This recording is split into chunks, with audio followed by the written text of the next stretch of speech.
আসসালামু আলাইকুম। চলে এসেছি ছোট খামারের গল্প থেকে। আমার খামারটা ছোট খামার। আমি মোটামুটি প্রথমত ২০০ বাচ্চা দিয়ে শুরু করছিলাম। এটা ৩ নম্বর চালান। আর প্রথম চালানে একদম কম বাচ্চা ছিল ৫০টা। তো এইবারের রেজাল্ট একটু মন খারাপ হওয়ার মতো, কারণ এই যে পানি ধরা যে বাচ্চাগুলো আছে সে বাচ্চাদেরকে আলাদা করা আছে পানি ধরা বাচ্চা বেশ কয়েকটা। তাছাড়া বাচ্চা আপাতত মোটামুটি ঠিক আছে। আর যখন তারা ছোট ছিল সে সময়তে বাচ্চা কিছু কাটছিল।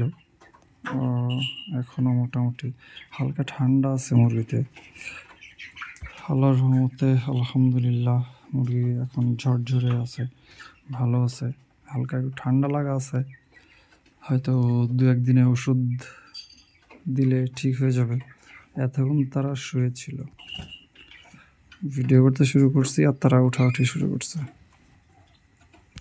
আপাতত তাদের রেস্ট চলছে। এই কর্নারে কিছু আছে। বাসার ভিতরে জায়গাটা আসলে অনেক ছোট। এখন দেখা যাক, আল্লাহ ভরসা কতটুকু হয়। দোয়া করবেন আমার জন্য, যেন সাকসেস হতে পারি।